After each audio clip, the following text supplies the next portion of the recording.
Yeah. I want a cookie game. Hai guys, Assalamualaikum warahmatullahi wabarakatuh. Hari ni kita live bersama saya, Tita Hayati, untuk matematik tingkatan 4 KSSM bab 1, fungsi dan persamaan kuadratik dalam satu pemboleh ubah. Okay, so hari ni kita akan buat revision daripada buku teks. Siapa yang menonton, korang bolehlah screenshot and then cuba kita jawab sama-sama untuk soalan ni. Okay, so soalan ni dia akan tanya pasal paksi simetri. Lepas tu dia tanya pasal titik minimum. And then dia tanya pasal punca. So semua topik dia masuk dekat dalam satu soalan. So siapa yang menonton, thank you for watching. Jangan lupa untuk like, share and comment. And nanti kalau kami akan upload di YouTube, jangan lupa untuk tekan butang subscribe. Okay, so kalau dah ready, jom kita start. Okay, jangan lupa untuk share. Okay, dia bagi function A dalam bracket X tolak H, dalam bracket X tolak K. Dia bagi tahu H, nilai dia mestilah lebih kecil daripada K. So dia bagilah gambar graf ni. Okay, inilah bentuk graf dia.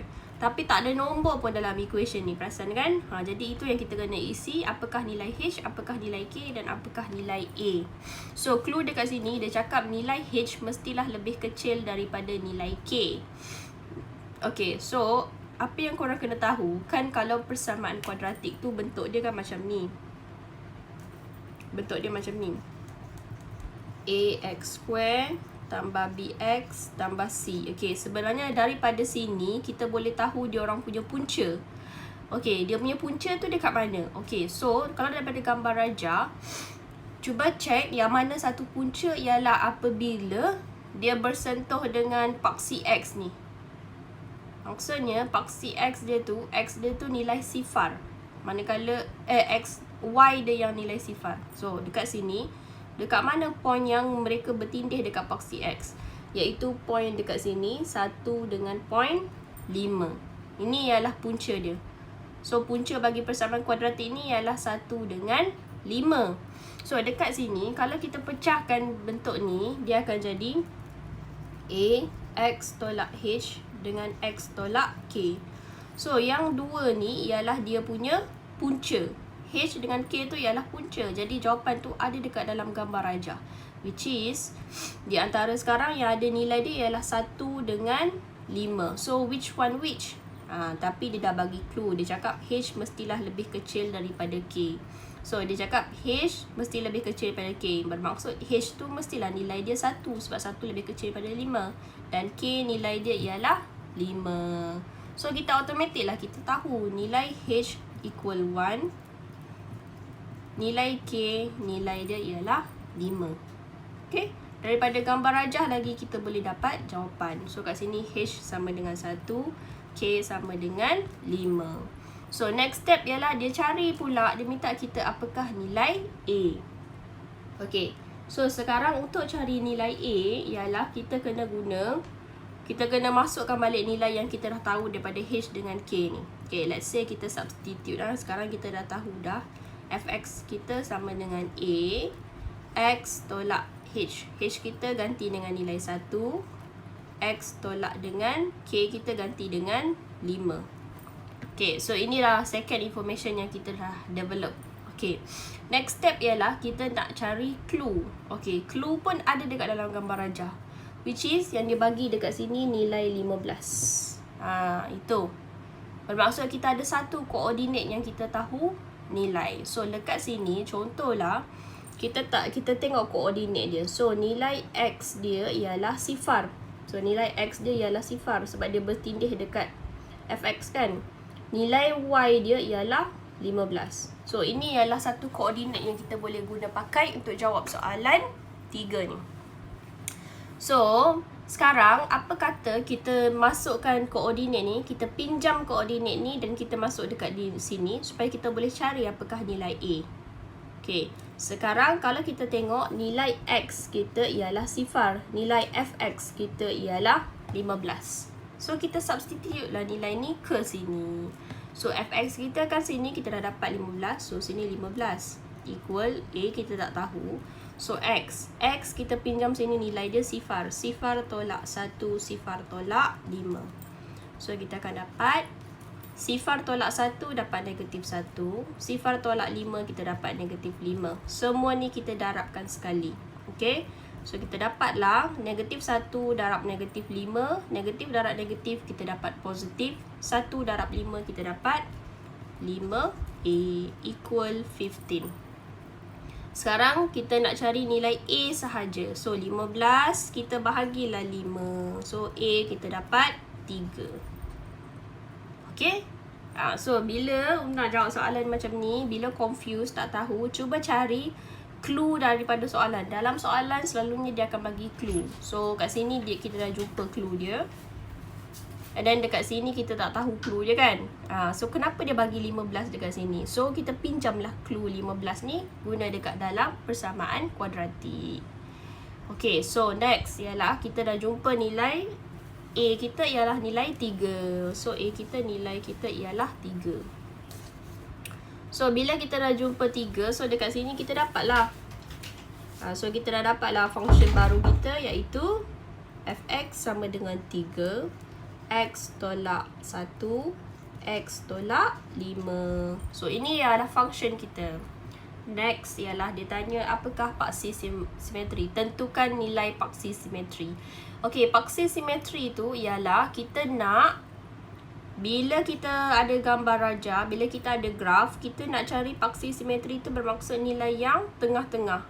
Sebelah kanan dengan sebelah kiri mesti nilai dia sama. So apakah point di sini?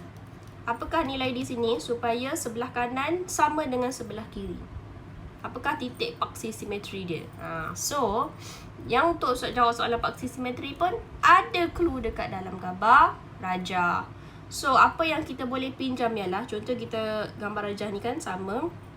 So, kita tengok dekat sini, ini ya paksi X dia. Dan dekat sini dia kata ada nilai 5. Dekat sini ada nilai 1. Bila dia tanya paksi simetri, so nilai kita sekarang di antara sini 1 dengan sini 5 kan. Bila dia tanya paksi simetri, so kita tengoklah. Dia sepatutnya kan graf tu begini. Jadi kita nak cari apakah nilai tengah-tengah di antara 1 dengan 5. So kita perlu letaklah koordinat 2, 3, 4, 5. So, di antara 1 dengan 5, manakah titik tengah-tengah dia, iaitu paksi simetri dia? Which is dekat sini. Dekat 3 ni. Inilah yang dapat membahagikan sebelah kanan dengan sebelah kiri. Dapat tak kat sini ada 1 kotak, 2 kotak. Sini pun ada 1 kotak, 2 kotak. So, ada sebelah kiri, sebelah kanan balance 2 kotak. Sebelah kiri pun balance 2 kotak. So, paksi simetri kita ialah X equal 3. Okay, dia tak susah, dia fikir logik sikit. Okay, dan last kali ialah dia tanya apakah koordinat P. Okay, so sekarang P ni, dia cakap P ialah titik minimum bagi graf ni. So, bila dia titik minimum, bermaksud dia nilai yang dekat sini lah, paling bawah ni. So, berapa nilai titik minimum kita? So, dekat sini, kita tahulah, kalau kan P tu titik minimum, bermaksud dia pun ialah paksi simetri kita. Okay. So sekarang kan kita tahu tadi paksi simetri kita dekat 3 kan. So bila titik minimum dia sama dengan paksi simetri lah dekat sini. Sekarang kita tahu nilai kita X dekat sini ialah 3. Kita tahulah X kita 3, tapi Y dia kita tak tahu. Berapakah nilai di sini? Ini yang kita tak tahu. So itulah yang kita nak kena cari. Okay, tapi kita tahu nilai X kita 3 sebab sini paksi simetri kita 3. Kita tak tahu cari nilai Y. So, apa yang kita kena buat ialah kita nak cari nilai Y menggunakan yang ini. Kita dah jumpa daripada awal tadi kan. So, kita pun masuk nilai fx equal 3. So, X kita, nilai kita ialah 3. 3 tolak 1. 3 tolak 5. Okay, ini yang kita nak cari kan. So, kita solve sahaja sebelah kanan. Sini bracket 3. 3 tolak 1 kita dapat 2. 3 tolak 5 kita dapat negatif 2. So, kita darab semua. 3 kali 2, 6. 6 kali 2, negatif 12. 3 kali 2, 6. 6 kali 2, 12. Tapi sini ada negatif, so letak sini negatif. So, kita dapatlah nilai fx kita ataupun y kita ialah negatif 12. So, apakah koordinat P? Bila dia minta koordinat, kita mesti bagi dalam bentuk koordinat. Tak boleh macam ni ya, tinggal macam ni. So, bila koordinat mestilah ada X dan mestilah ada nilai Y. So, X kita ialah nilai 3, Y kita ialah negatif 12. Barulah betul bila jawab macam ni. Okay? So, hi, thank you for watching. Dasman, Norfazana, Mujahadah. Thank you for watching. Okay, so yang ini adalah silibus matematik tingkatan 4 KSSM bab 1. So kita buat revision lagi hari ini.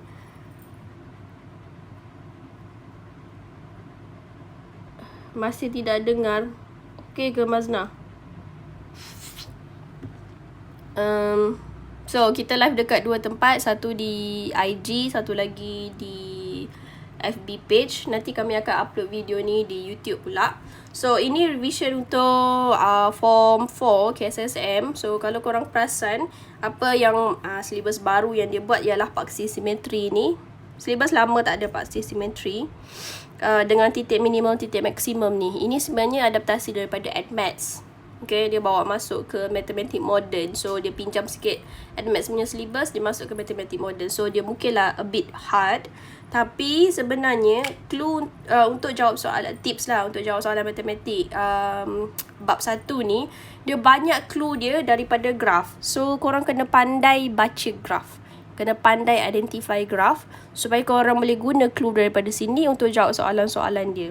Contohnya macam dekat sini kan, bila dia minta nilai H dengan K tu, kita tahu ini adalah bentuk punca.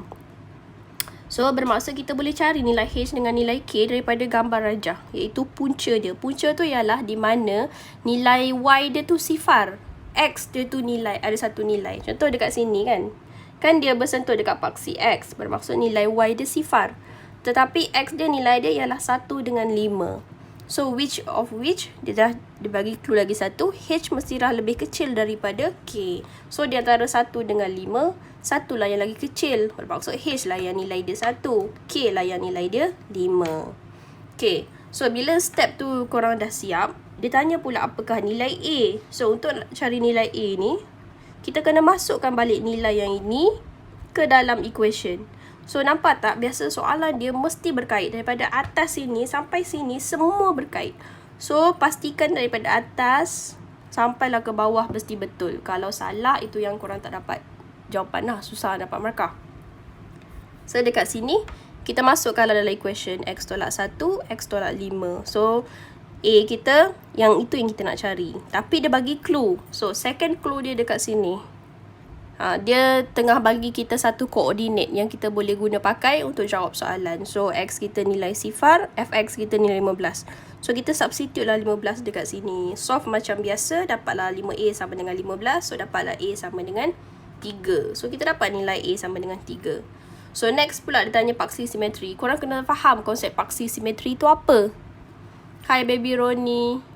So, korang kena faham apakah yang dikatakan dengan paksi simetri. So, paksi simetri dia mesti sama di antara sebelah kanan dengan sebelah kiri. So, maksudnya kita nak cari titik tengah dalam graf tu. So, daripada graf gambar rajah ni, kita tahu dia ada saya dah besarkan kat sini. So, nilai dia di antara 1 dengan 5. So, kita nak cari apakah titik tengah di antara 1 hingga 5. So, kita pun lukislah macam ni. Koordinat 1, 2, 3, 4, 5. So, di antara 1 dengan 5, apakah titik tengah dia? Which is 3. Bermaksud, ada dua kotak sebelah kanan, ada 2 kotak sebelah kiri. So, tengah dia itulah paksi simetri. Which is X sama dengan 3. So, dalam soalan last kali, dia minta koordinat P. Dia dah cakap P tu ialah titik minimum. So, bila dia cakap titik minimum, kita tahulah dia sebenarnya paksi simetri juga. So, kita tahu nilai dia, kita boleh ambil jawapan dekat sini. X sama dengan 3. Cuma Y je kita tak tahu. Dapat? Untuk cari koordinat P, X kita tahu nilai dia 3. Tapi Y dia kita tak tahu. Itu yang kita nak cari. So, kita masukkan balik dalam formula yang kita dah jumpa ni tadi. So, A kita 3 tadi kan? Ganti nilai. So, gantikan X kita dengan 3. So, gantikan X kita dengan 3. 3 tolak 1, 3 tolak 5. Solve macam biasa. Kita dapatlah nilai Y kita negatif 12. Cuma last kali kita mestilah bagi bentuk. Kita mesti bagi dia punya jawapan dalam bentuk koordinat X dengan Y. Okay? So, itu sahaja sharing untuk hari ini. Untuk ulang kaji matematik tingkatan 1. Sebab nanti bila korang masuk sekolah, confirm ada exam. Especially form 5. Dah keluar perkeliling kan. Yang bila korang masuk je, habis je PKP, masuk sekolah, terus exam midterm. So, exam midterm korang ialah akan ada ujian bab-bab tingkatan 4. So, pastikan korang buat revision. So, kalau rasa video ni bermanfaat, tolong share, invite kawan-kawan ke, boleh nonton di YouTube. Jangan lupa untuk tekan butang subscribe. Okay, so itu saja sharing untuk hari ini. InsyaAllah kita jumpa next time. Bye.